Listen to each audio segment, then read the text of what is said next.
Hello, I'm Elif and this is a recap for episode 22 of the series My Name Is Farah, 24 hours after Turkey and before dubbed for TV. Mehmet, unable to kill Tahir, places his knife on his neck and says, "Go ahead. You have a family. Find my brother and tell him you had a brother who cared a lot." At that moment, Vera enters abruptly and tells Mehmet, "I swear, Tahir is your brother," handing him Tahir's childhood bracelet. Mehmet looks at the bracelet in astonishment, remembering he had thrown it to his brother. Tahir angrily confronts Vera, asking, "What are you saying?" Vera reveals everything. Tahir asks, "Why didn't you speak up all these years?" Vera replies, "How could I when we caused the death of your parents?" She explains that when Orhan found out Mehmet remembered nothing of the incident, he accepted him as a son. And Tahir was entrusted to one of Ali Ghalib's associates, the same man Tahir believed to be his uncle. Tahir exclaims, "This man pursued me my entire life to frame me for a crime. Several times, he was close to killing me. I had the knife on his throat. How is he my brother?" He questions Mehmet, "Do you believe them?" Mehmet says, "I believe." Tahir steps away from Mehmet, then approaches him again, carefully examining his face. Mehmet embraces him. Vera tells Tahir and Mehmet that Ali Ghalib once wanted to have Tahir kill Mehmet, but she intervened. She tears up the check Behnam gave her for silence. Shortly after, Mehmet reproaches himself for forgetting the events. Tahir says, "They took everything from you. You either had to forget or go mad. At your age, you protected yourself this way." At Farah's request, Gunal goes to see Karim Shah and contacts Farah to talk. Farah informs Karim Shah that she didn't stab Mahmoud, and Karim Shah says he knows and has told everyone, but only his father believes him. Farah asks Karim Shah to knock her out and pretend she's sick, and Karim Shah agrees. When Baki waits at home for Gunal, Akbar calls Rukshan and says Behnam is trying to remove Tahir's people from the hospital. Rukshan, in Farsi, tells Akbar, "Your brother preferred his enemy over his nephew. He deserves whatever comes his way. I'll enjoy hosting his funeral ceremony." Baki, who recorded Rukshan's voice, sends it to Tahir. Hearing it, Farah says, Behnam wants to kill Mahmoud. Vera, about to go to America to be with Khan, tells Parihan before leaving, "Life is short, Parihan. Live for yourself."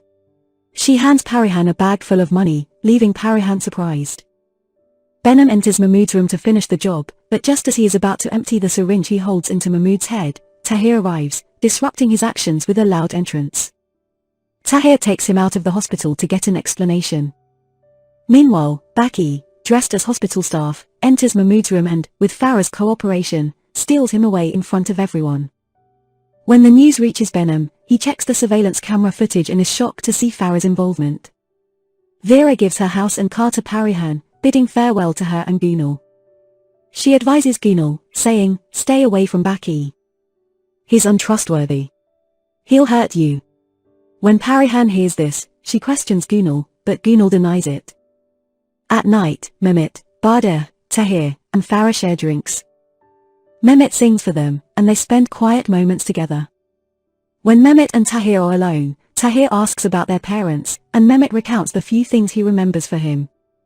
They plan to find the graves of their parents. Later that night, Behnam, interviewed by reporters gathered at his doorstep, answers their questions about Farah. He says, "I always believed Farah is innocent, but it seems she wanted to finish her unfinished business. Today I had a call, and from what I heard, Farah might be involved in another crime.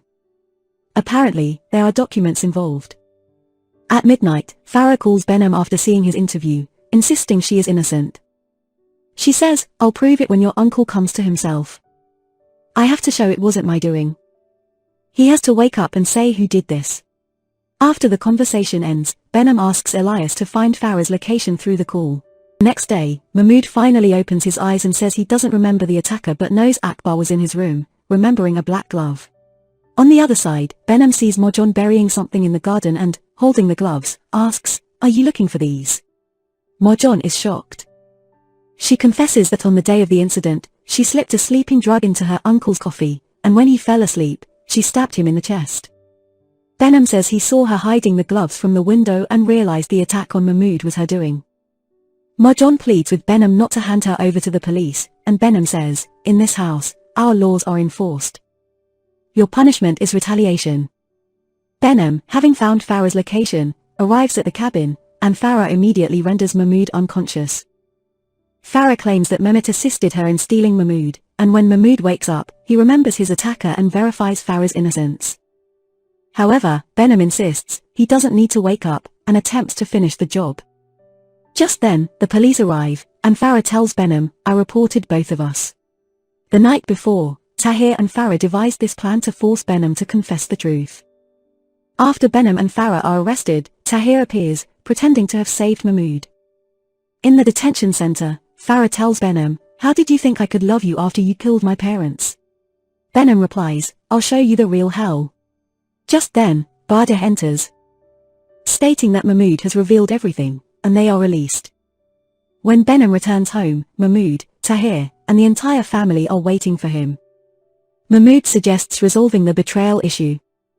Behnam claims he found the traitor and hands the gun to Mahmoud to execute the punishment. Farah runs to the courtyard to intercept him. Behnam points the gun at Marjan, and she panics, but Behnam shoots the bodyguard standing behind her in the chest. Farah arrives late and scolds Behnam. He confesses to prevent Marjan's marriage to Asghar and says the bodyguard was among Asghar's people. Mahmoud announces his return to Iran and advises Tahir and Behnam to continue their partnership without any issues. Behnam and Tahir reluctantly shake hands. Marjan approaches Tahir and reveals that she knows she caused trouble for her uncle to obtain shares from the Halat company, and she will make amends. With anger, Behnam goes to Farah's room and accuses her of being with Tahir from the beginning and lying to him. Farah calmly says, "Listen. When I was stealing Mahmoud, I intentionally looked at the camera. Then, according to the plan, I called you and prolonged the call for you to locate me." She shows Behnam a video taken from the camera above Mahmoud, proving her innocence. Tahir enters, and Farah tells Behnam they are leaving with Karim Shah. Behnam threatens, "I'll bring worse than death upon you." Tahir, Farah, and Karim Shah leave. Marjan asks Behnam if he will let them go. Behnam says, "For now. Later, I'll send both of them to hell. You'll help me." Marjan agrees, saying, "Of course I will. I owe my life to you." Thanks for watching, stay tuned for the next episode.